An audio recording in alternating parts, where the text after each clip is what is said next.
રાજ્યની 6 મહાનગરપાલિકાની ચૂંટણીને લઈને આજે સાંજથી પ્રચાર પડઘમ થશે શાંત. છેલ્લી ઘડી સુધી મતદારોને રીઝવવા ભાજપ કોંગ્રેસના ઉમેદવારો કરશે પ્રચંડ પ્રચાર. અમદાવાદના પૂર્વ વિસ્તારમાં આજે ભાજપ પ્રદેશ પ્રમુખ સી આર પાટીલનો યોજાશે મેગા રોડ શો.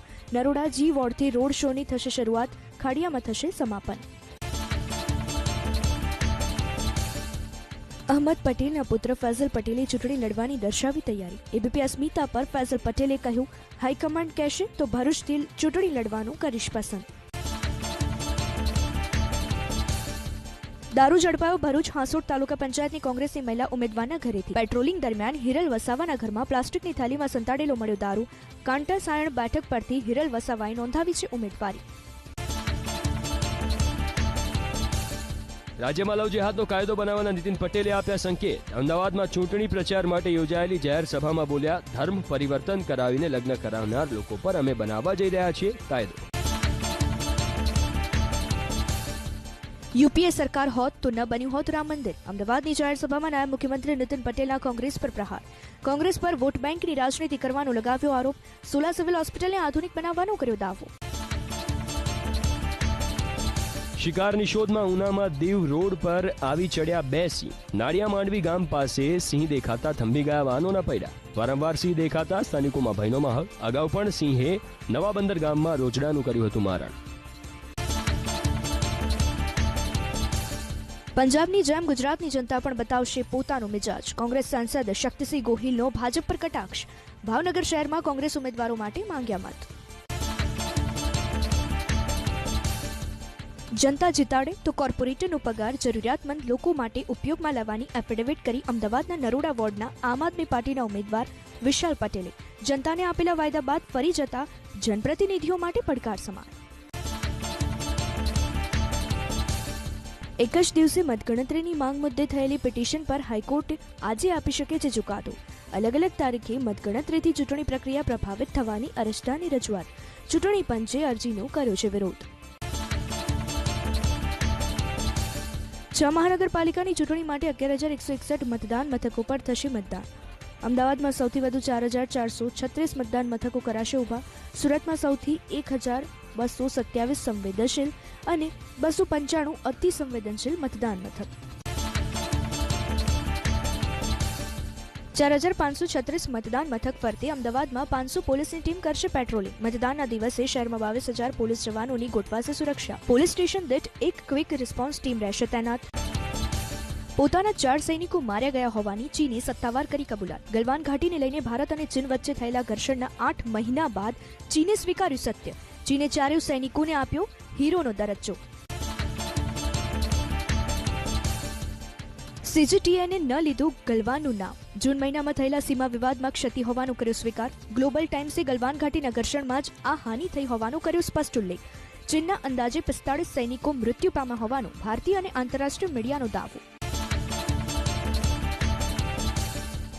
પશ્ચિમ બંગાળમાં કેન્દ્રીય ગૃહમંત્રી અમિત શાહના પ્રવાસનો આજે બીજો દિવસ. આજે કોલકાતા નેશનલ લાઇબ્રેરીમાં બંગાળના શહીદોને અપાશે શ્રદ્ધાંજલિ. નેશનલ લાઇબ્રેરીની પણ લેશે મુલાકાત. પશ્ચિમ બંગાળમાં વિશ્વ ભારતીના દીક્ષાંત સમારોહમાં પીએમ મોદી વિડીયો કોન્ફરન્સથી થશે સામેલ.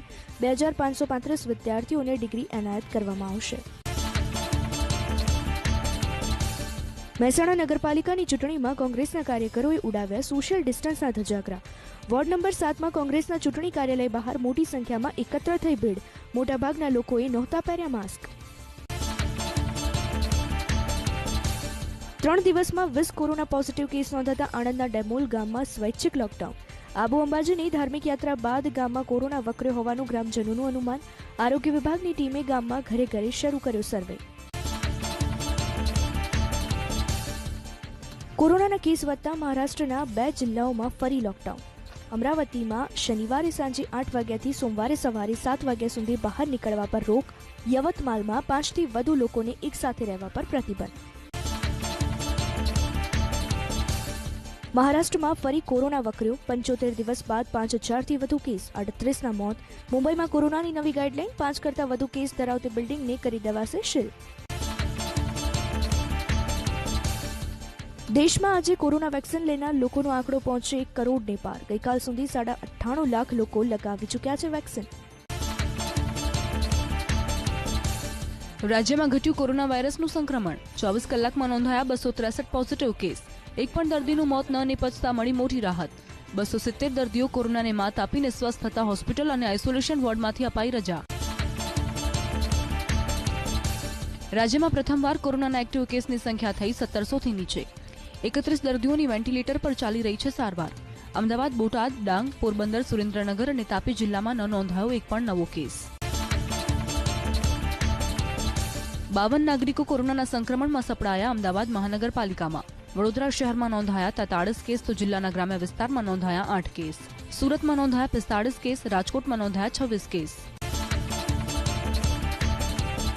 વેક્સિન લીધાના 15 દિવસમાં જ કોરોનાની ચપેટમાં આવ્યા ખેડા કલેક્ટર અને ડીડીઓ. કલેક્ટર આઈ.કે. પટેલ અને ડીડીઓ ડી.એસ. ગઢવીનો કોરોનાનો આરટી-પીસીઆર રિપોર્ટ આવ્યો પોઝિટિવ. બંને અધિકારીઓ થયા હોમ આઇસોલેટ. સીએમની સભામાં ઉપસ્થિત રહેનારા વડોદરા ભાજપના ચૂંટણી ઇન્ચાર્જ ઘનશ્યામ દલાલ થયા કોરોના સંક્રમિત. કોરોનાનો રિપોર્ટ પોઝિટિવ આવતા હોમ ક્વોરન્ટાઇન થયા ઘનશ્યામ દલાલ. વડોદરાની સભામાં ઢળી પડ્યા બાદ મુખ્યમંત્રીનો કોરોના રિપોર્ટ આવ્યો હતો પોઝિટિવ. તબિયતમાં સુધારો થતા અમદાવાદની યુએન મહેતા હોસ્પિટલમાંથી મુખ્યમંત્રી રૂપાણીએ જનતાને કર્યું સંબોધન. સોશિયલ મીડિયાના માધ્યમથી મહાનગરપાલિકામાં ચૂંટણીમાં જનતાને ભાજપ તરફી મતદાન કરવા સીએમની અપીલ. તો કોરોનાને કારણે જનતા વચ્ચે સભામાં ન જઈ શકવાનું વ્યક્ત કર્યું દુઃખ. કોંગ્રેસના ઉમેદવાર પાસેથી લાંચ માંગતા અધિકારી ઝડપાયા. વિસનગર તાલુકાની 5 સીટના ચૂંટણી અધિકારી 1 લાખની લાંચ લેતા ઝડપાયા. સવાલા બેઠકના કોંગ્રેસના મહિલા ઉમેદવાર રાજીબેન પાસે માંગી હતી 3 લાખની લાંચ. 1 લાખ અગાઉ આપી દેવાયા હતા અને બીજા 1 લાખ સ્વીકારતા ચૂંટણી અધિકારી ઝડપાયા. લાંચ પ્રકરણમાં અન્ય અધિકારીની સંડોવણી હોવાની શક્યતા. ઉમેદવારોના ફોર્મ માન્ય રાખવા લાંચ માંગવાનો પહેલો કિસ્સો હોવાની શક્યતા. કોંગ્રેસના ઉમેદવારોને પોલીસ કનડગત કરતી હોવાની કરાઈ રજૂઆત. રાજકોટ પોલીસ કમિશનરને પરેશ ધાનાણીએ આપ્યું આવેદનપત્ર. ગુનેગારો સામે કાર્યવાહી કરવાની કોંગ્રેસની માંગ. પરેશ ધાનાણીએ રાજકોટ પોલીસ પર ગંભીર આરોપ લગાવ્યા. ભાજપના ઇશારે કોંગ્રેસના ઉમેદવારોને પોલીસ હેરાન કરતી હોવાનો આરોપ લગાવ્યો. કેટલાક લોકો ખાખી કપડાને લજવે છે. મહાનગરપાલિકા ચૂંટણીમાં નાયબ મુખ્યમંત્રી નીતિન પટેલ ઉતર્યા ચૂંટણી પ્રચારમાં. પાટીદાર સમાજ સંમેલન અમદાવાદમાં યોજાયું. ક્યાંક માસ્ક તો ક્યાંક સોશિયલ ડિસ્ટન્સનો જોવા મળ્યો અભાવ. મોટી સંખ્યામાં પાટીદાર સમાજના લોકો રહ્યા હાજર. ચૂંટણી પ્રચારમાં કચ્છના ભચાઉમાં જોવા મળ્યો કોવિડની ગાઈડલાઇન્સનો અભાવ. સામખિયાળીમાં ઢોલ સાથે નીકળેલી પ્રચાર રેલીમાં મોટાભાગના કાર્યકરો જોવા મળ્યા માસ્ક વગર. તો સોશિયલ ડિસ્ટન્સનો પણ જોવા મળ્યો અભાવ. ધારાસભ્ય માલતીબેન મહેશ્વરી પ્રચારમાં રહ્યા હતા હાજર. મોટેરામાં ભારત અને ઇંગ્લેન્ડ વચ્ચે રમાનારા મેચ માટે અત્યાર સુધીમાં 31,500 ટિકિટનું થયું ઓનલાઈન વેચાણ. આગામી 20 ફેબ્રુઆરીથી મેચની મળશે ઓફલાઈન ટિકિટ. મોટેરા સ્ટેડિયમ બહારના ટિકિટ બોક્સ પરથી ટિકિટની ખરીદી થઈ શકશે.